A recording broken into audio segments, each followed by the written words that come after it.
All right, so I wanted to talk a little bit about Graham Stephan, his philosophy. And the first thing that I would acknowledge is that I'm no expert. I haven't spent all that much time following him, although I do follow him, actually not on Twitter, but Instagram, YouTube. Um, but again, he says in this tweet, which I think is good in some ways, not as good in other ways. Let me sum up all personal finance books I've ever read. Spend less than what you make and budget religiously. Don't get into credit card debts. Have a 6 month emergency fund. Get health and life insurance, dollar cost average, and index funds. So spend less than what you make and budget religiously. Very, very, very, very, very, very, very good advice. Like I can't stress that enough, in my opinion, right? Because the clear majority of people that are in financial troubles, it is not because whatever excuse that they are making, and I'm not even going to get into the examples because it's irrelevant. Even I think it's 30 or 40%. I don't know the exact number, but I think it's like just under half of people making $250,000 or more are living paycheck to paycheck, right? So this idea that it's whatever excuse that people are making is BS, right? It's complete BS. And even if you do have a legitimate excuse, it's still not an excuse to improve yourself, right? Um, don't get into credit card debt or any unnecessary debt. I think is stupid. But there's also debt that is good. I mean, a good example of this would have been a mortgage, you know, 2, 3 years ago, right? When you could get a 3% or below 3% mortgage, like especially in the States under like a 30 year, that was an absolute steal of a deal. Um, so certain forms of debt are, I mean, if you're in real estate, this is how people get rich in real estate is that they, buy properties, they fix them up, they build up equity. Once they get enough equity, they pull it out, put it into a new property. They just rinse and repeat over and over again. Now, obviously it's a lot more complicated than that. And, depending on where you're at, it takes a lot of money even to get down payments on properties that a lot of someone making 50 grand a year, you're probably not going to be, it's not realistic for you to get, into real estate in Toronto or Vancouver. It's just not going to happen, right? Getting one house is hard enough, right? Um, have a 6 month emergency fund. This is very important too. I can't stress this enough either. I think some people go overboard and they're like, I want like a year or two. To me, that's not necessary. I think 6 month may even be unnecessary, to be honest. Personally, I wouldn't do it, but what you want to do is up to you. I think probably 2 months is the minimum. I would be comfortable with about 3 months. Although I think 6 months isn't a bad number either. And again, this is money you put in a savings account. I would probably, this isn't, you don't have to do this, but I would even have a specific savings account just for this that you do not touch unless it's for again, any unforeseen, like very unforeseen um, thing. And a lot of people would use it for things that kind of are foreseen, like normal wear and tear on like household appliances and stuff. I think is not something you should include. But again, if you have a 2 year old or well, a car that's in good shape that you have $1,000 or $2,000 repair that's needed for it, that probably would count, right? Anything, you lose your job, yeah, that's probably realistic. But on the other hand, too, you should have money every month that is going into investments that, worst comes to worst, you have to pull out of there, right? And having excess money in a savings account is not a good idea, especially when you're young, in my opinion. Um, get health and life insurance. This depends as well, too. Like if you're doing, in my opinion, again, obviously my opinion, but I think life insurance and health insurance is a little bit overrated. I mean, health insurance is a little bit different, but again, that all depends on how healthy you are too. I mean, obviously, there's no way of knowing for sure, but if you're a very healthy person and someone who is, has built up a lot in other areas, I mean, if you have $1 million portfolio and $1 million house and I don't know, 50,000, $100,000 in savings, like, do you really need life insurance? I don't know. Again, my opinion. I don't think you do, right? But and if you do, it's not that much, right? The one thing I wanted to push back on is dollar cost average into index funds. Now, um, investing in index funds is a lot better than not investing at all, right? It's like the classic, improper exercise or exercising, at least in any way is better than not exercising at all. But index funds are overrated in my opinion because, well, I mean, if you take, the SPY or the NASDAQ, they are very overweight in areas that they've done very good over the last 15 years, but they haven't done good over the last year. And in a higher rate environment, they're going to struggle in however long it's going to take for that, right? So, having excess money in tech, in consumer discretionary, in communications, like those sectors, in my opinion, that's not the place to be. And again, obviously, you want some exposure, right? And I'm fairly bullish on, not that you're going to get rich at this point, but I would be absolutely shocked and appalled if Google and Amazon and um, Google, Amazon, companies like even Microsoft as well. I'm not as bullish on Facebook or Meta, because I think the whole Meta rebranding was a terrible idea, and it's really showing to be right. Um, Apple as well. And here's the thing: the problem with being overly invested in those stocks individually is that those stocks make up a massive proportion of these indexes. So when the index goes down, these stocks have to go down, regardless of the fundamentals, right? Because I think the fundamentals of Google are rock solid. Same goes for Apple, although Apple is going to be cyclical, Google to agree as well. Amazon's kind of different, but I think the fundamentals of those companies are very, very strong.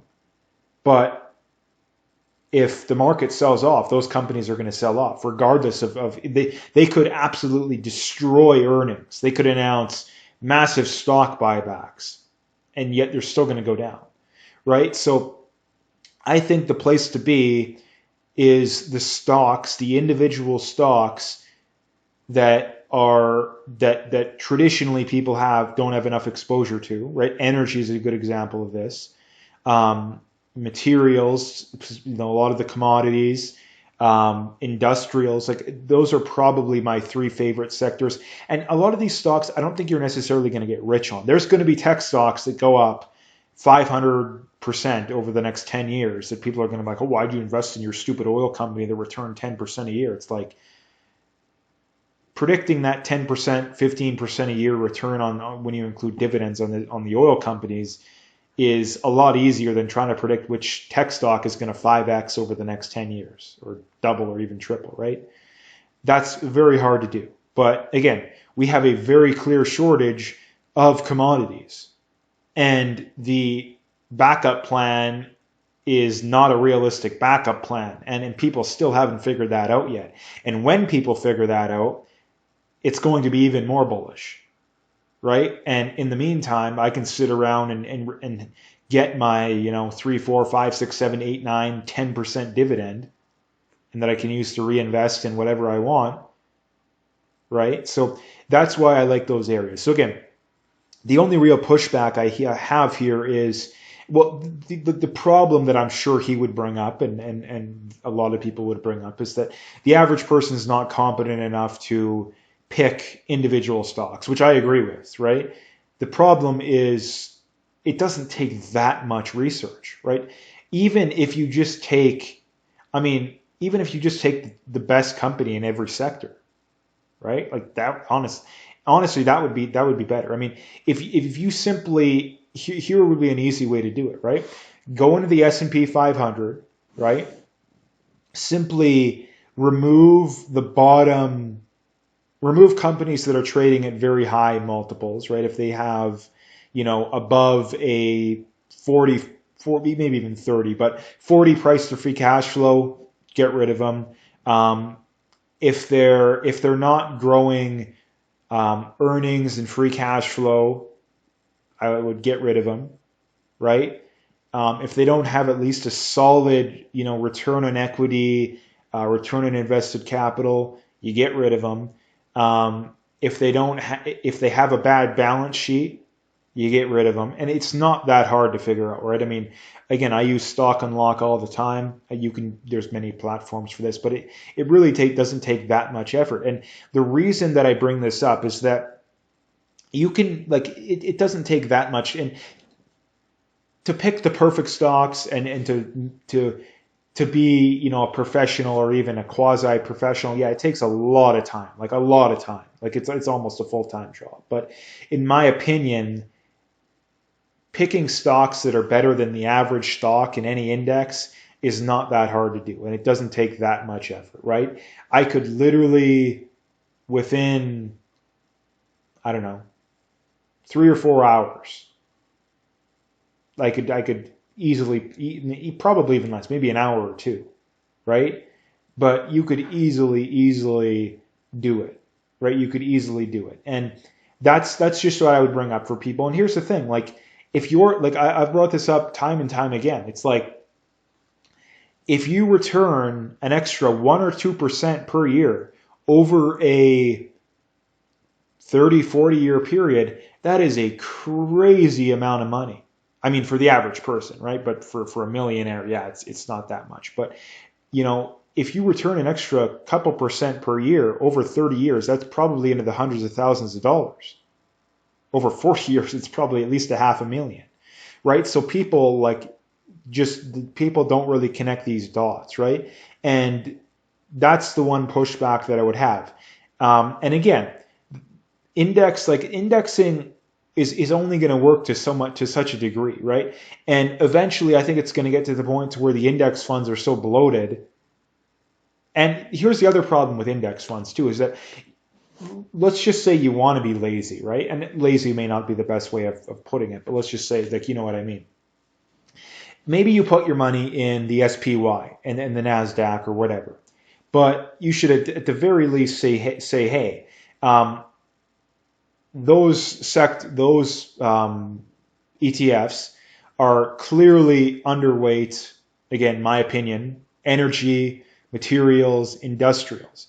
I'm going to put money into those specific, some sector specific ETFs to balance that out. And the other thing too is that not only are they underweight and overweight certain sectors, but they're also overweight large cap, right? So you should and they're also overweight large cap growth specifically. So number one, you should have more value as opposed to growth.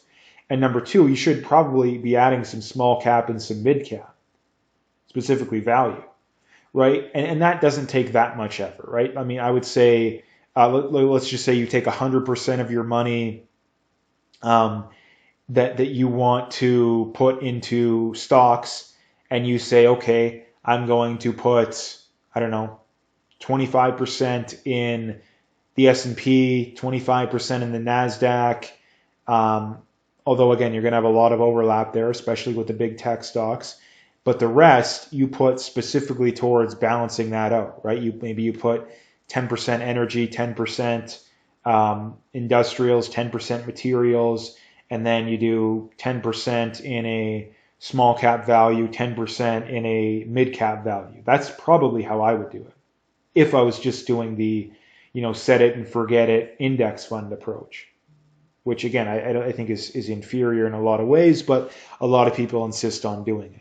So again, I've talked about this a lot before, that I think index fund investing is overrated. And for the average person that just wants to do the bare minimum, honestly, you in a lot of ways, you might just be better off paying for an actively managed mutual fund or something like, assuming that whoever's managing it has a track record of outperforming the market, right? That's a problem with a lot of these mutual funds, is you're paying 1 or 2%, but you're not even outperforming the market. So honestly, honestly, if you're someone that's not willing to put any time in, that's probably what I would recommend, at least personally, my opinion. But if you are willing to put some time into it, at least do the balancing out approach that I brought up. And if you're willing to put anything more than a little bit of time, even if you can put like an hour a month, right? An hour a month, right? Just go on one of these platforms and just run through a screener. Look and take note of the companies you see that are consistently coming up there. Chances are it's for a good reason, right? And again, you want to make sure, again, a very important thing is that you want to make sure you're screening out companies that are overvalued, right? Because a lot of people, there's a lot of good companies out there, but they're overvalued, right? Tesla's, a lot of people have learned this the hard way. I think it's a solid company, but they're overvalued. They're still overvalued, right? This is why the Nasdaq has gone down more than the S&P, because the Nasdaq has companies that are disproportionately expensive, right? So again, you want to make sure you're not overpaying, and you want to make sure you're finding the best of the best companies, and those are the companies that are growing very solid, consistently and solidly. They're companies that have strong balance sheets. If they're paying a dividend, they're growing that dividend.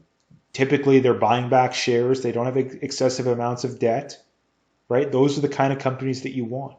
So anyway, just wanted to talk about this because I think it's an interesting topic. So again, if you liked the video, hit that like and subscribe, and stay tuned for more.